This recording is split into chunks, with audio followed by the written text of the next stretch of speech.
مفتی صاحب بہت لوگوں سے سنا ہے کہ مرنے کے بعد روح 40 دن تک گھر آتی ہے اور زیادہ رونے سے میت کو عذاب دیا جاتا ہے، بار بار قبر پر جانے سے میت اپنی طرف بلاتی ہے، ان باتوں میں سے کون سی درست ہے؟ ایک بات درست ہے، باقی ساری غلط ہیں۔ حدیث میں آتا ہے ان المیت لیعذب ببکاء اہلہ علیہ، عربی الفاظ ہیں کہ میت پر عذاب ہوتا ہے اس کے گھر والوں کے رونے کی وجہ سے۔ اب سوال پیدا ہوتا ہے چیخو پکار کر کے رو وہ رہے ہیں، عذاب اس بیچارے کو کیوں ہو رہا ہے؟ یہ تھوڑی رو رہا ہے۔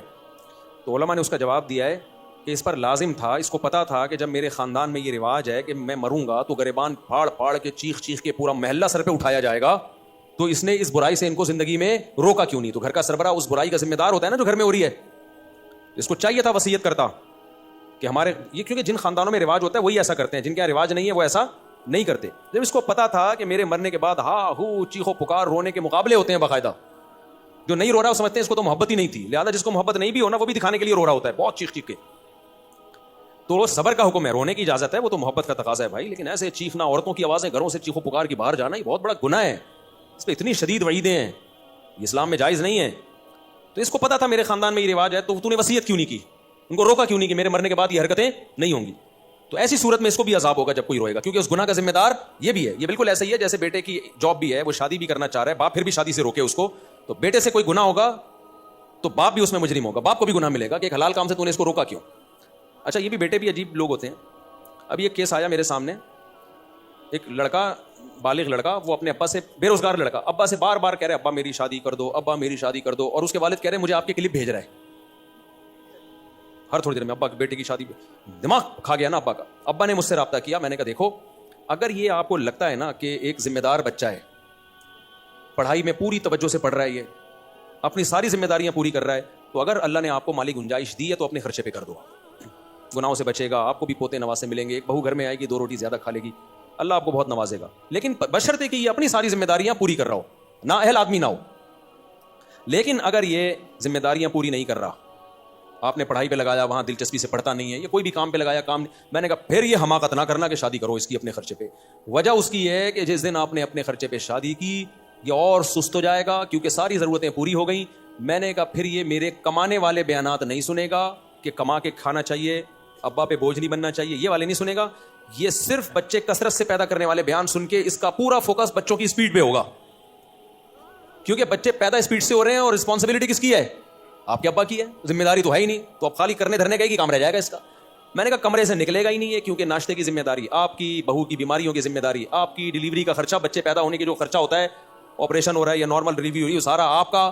تو یہ لائف کو ایسا انجوائے کرے گا اور فل فوکس صرف کس کو کرے گا؟ اسپیڈ کو۔ اس کی کوشش ہوگی کہ 1 سال میں جڑواں ہوں، کیونکہ فری پاکٹ میں تو پھر کوئی ذمہ داری نہیں ہے نا۔ اور میں نے کہا ایسا خون کے آنسو رو گے نا، نہ بہو کو گھر سے نکال سکو گے، نہ بچوں کو گھر سے نکال سکو گے، اور یہ پوستی پھر نوبت طلاق اور خلت تک پہنچتی ہے۔ تو یہ کام نہیں کرنا آپ اگر ذمہ دار نہیں ہے۔ لوگ مجھے بھی بیانات میں کہتے ہیں مفتی صاحب کے بیانات میں تضاد ہے، کہیں کہہ رہے ہوتے ہیں اپنے بیٹوں کی اپنے خرچے پہ شادی کرو، کہیں کہہ رہے ہوتے ہیں شادی مت کرو۔ بھائی تضاد نہیں ہے، جو بیٹا ذمہ داریاں نبھا رہا ہے اور باپ کو اللہ نے گنجائش بھی دی ہے اور پتہ ہے کہ یہ بیٹا شادی کے بعد بگڑے گا نہیں، پتہ چل جاتا ہے ایٹیٹیوڈ سے، یہ اور نیک ہو جائے گا اور ذمہ دار ہو جائے گا۔ ایسے بھی کیس ہیں ہمارے پاس، میڈیکل کالج میں بیٹے کا داخلہ دلایا، دیکھا 1 سال یار یہ دل لگا کے پڑھ رہا ہے پڑھائی، تو شادی ابا نے خود کرا دی اس کی کہ بگڑے نہیں وہاں پہ، کوئی بات نہیں، بہو آئے گی 2 روٹی زیادہ کھا لے گی۔ یہاں سیکولر لوگ بولتے ہیں خالی روٹیوں کا خرچہ نہیں ہوتا، تو بھائی 2 روٹی کا مطلب جو بھی ضروری خرچے ہیں، ان کو تو موت آتی ہے نا پیسہ خرچ کرتے ہوئے۔ تو انہوں نے کرا دی، وہ زندگی بھی بن گئی ان کی، برائیوں سے بھی بچ گئے اور پڑھائی میں بھی آگے نکل گئے، آج بڑی اچھی اچھی پوسٹوں پر ہے وہ۔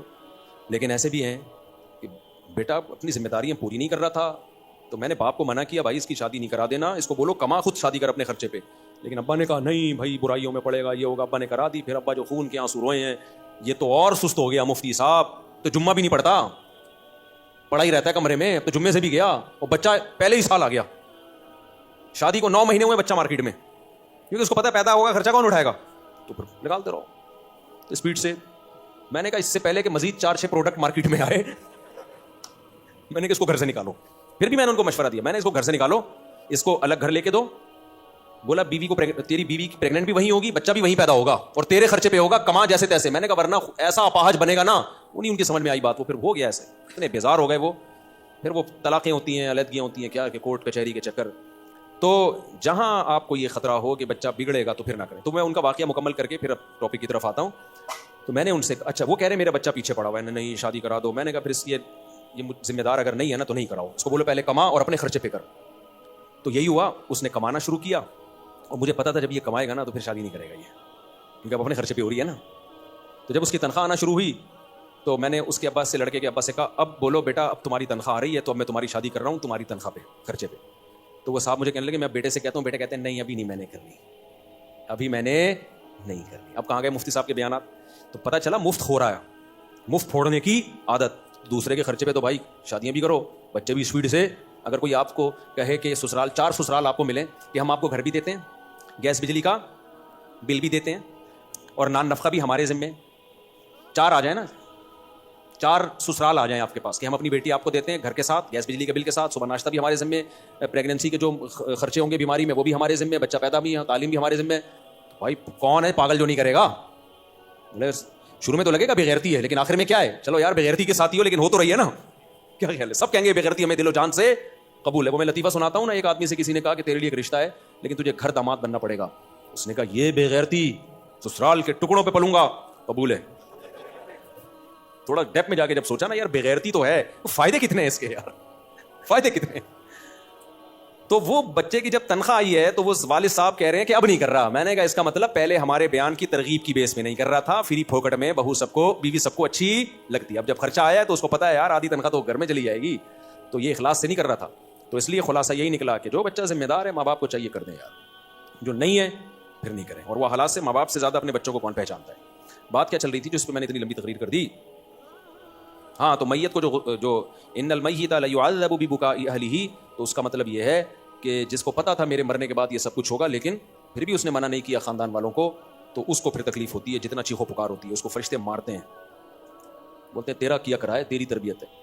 لیکن اگر وہ وصیت کر چکا تھا اور ان کو سمجھا کے جا چکا تھا تو پھر قرآن میں صاف پتہ چلتا ہے لا تزر وازرۃ وزر اخرى, کوئی دوسرے کے گناہوں کا بوجھ نہیں اٹھائے گا. پھر ان کے رونے چیخنے سے اس کو کوئی گناہ نہیں ملتا.